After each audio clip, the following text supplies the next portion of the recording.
Hello friends, ഇന്ന് ഞാൻ വീട്ടിൽ പോകാൻ റെഡി ആയിരിക്കുകയാണ്. അപ്പോൾ പെട്ടെന്നുള്ളൊരു പ്ലാനാണ്. അപ്പോൾ വൈകിട്ടത്തെ പാലരുവിക്കാണ് പോകുന്നത്. അപ്പോൾ ഞാനായിരുന്നു കുഞ്ഞും കൂടെയാണ് പോകുന്നത്. അപ്പോൾ കുഞ്ഞിന് ട്രെയിനിൽ വെച്ച് കൊടുക്കാനുള്ളതൊക്കെ ഞാൻ എടുത്തേക്കുണ്ട്. അപ്പോൾ കുറച്ച് നട്ട്സൊക്കെ ഇരിപ്പുണ്ട്, അതായത് പിസ്തയും പിന്നെ അതുപോലെ തന്നെ മുന്തിരിയുണ്ട്. മുന്തിരിയൊക്കെ ഞാൻ കഴുകി എടുത്തിട്ടുണ്ട്. പിന്നെ ഒരു ആപ്പിളുണ്ട്. പിന്നെ കുഞ്ഞിന് അവിടെ ചെന്ന് കൊടുക്കാനായിട്ടുള്ള പനങ്കൽക്കണ്ണം പൊടിച്ച് വെച്ചിട്ടുണ്ട്, അതും എടുത്തിട്ടുണ്ട് കേട്ടോ. അപ്പോൾ ഉച്ചക്കത്തേക്കിന് ഞാൻ കുറച്ച് സിമ്പിളാക്കിയാണ് ചെയ്തത്. ഞാൻ ചെറിയ രീതിയിൽ ഒരു മുട്ട ബിരിയാണി അങ്ങ് വെച്ച് കേട്ടോ. അപ്പോൾ ഞാൻ ഫസ്റ്റ് ടൈമാണ് ഇത് വയ്ക്കുന്നത്. കുഴപ്പമില്ലായിരുന്നു, അത്യാവശ്യം കഴിക്കാവുന്ന രീതിയിലാണ് ഞാൻ മസാല വെച്ചിട്ട് പിന്നെ റൈസിനകത്തിട്ട് ദം അടിക്കുന്ന പോലെ അങ്ങനെയാണ് ചെയ്തത് കേട്ടോ. അപ്പോൾ അതൊക്കെ റെഡിയായി, പെട്ടെന്ന് കഴിച്ചിട്ട് വേണം പോകാനായിട്ട്.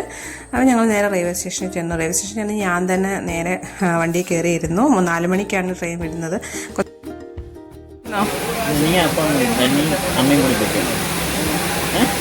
നമുക്ക് രണ്ടും പോവാം. അപ്പം അവിടെ ആയിക്കോട്ടെ. നീ പുല്ലായിട്ട് വരുന്നുണ്ടോ?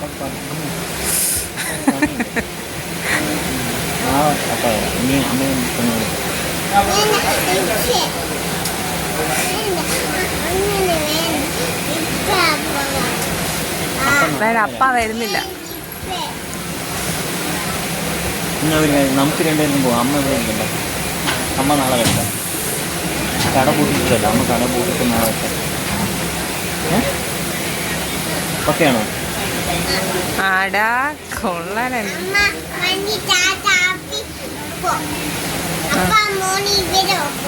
അയ്യടാ അമ്മ വീട്ടിൽ പറഞ്ഞേക്കണം. വെള്ളം വാങ്ങിച്ചിട്ടുണ്ട്. ഉച്ചവരെ ഞങ്ങൾ അവനെ ഉറക്കാതിരുന്നതുകൊണ്ട് നമ്മൾ ട്രെയിനിൽ കയറിയ സമയത്ത് കുറച്ച് കഴിഞ്ഞപ്പോഴത്തേനും അവൻ ഉറങ്ങി. പിന്നെ ഒരു 1.5 മണിക്കൂറോളം വലിയ പ്രശ്നമൊന്നുമില്ലായിരുന്നു. അത് കഴിഞ്ഞ് പിന്നെ അവന് ഇറങ്ങണം, അങ്ങനെ ഭയങ്കര വാശിയൊക്കെ ആയി. പിന്നെ ഈ ട്രെയിന് പതിവിലും കുറച്ച് സമയം കൃത്യനിഷ്ഠയോടെയാണ് ഇന്നെത്തിയത്. അല്ലെങ്കിൽ നമ്മൾ ഭയങ്കരമായിട്ട് ബുദ്ധിമുട്ടും.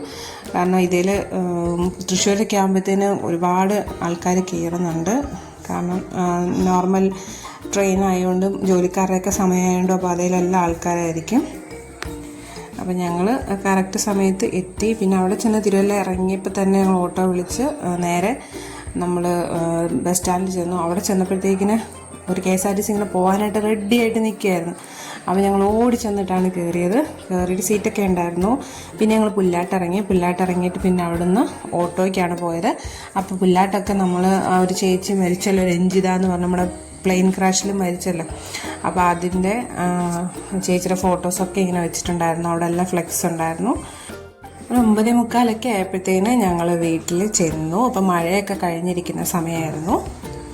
അപ്പോൾ ഇന്നത്തെ വീഡിയോ ഇത്രയേ ഉള്ളൂ. അപ്പോൾ ബാക്കി വിശേഷങ്ങളൊക്കെ നാളത്തെ വീഡിയോ പറയാം.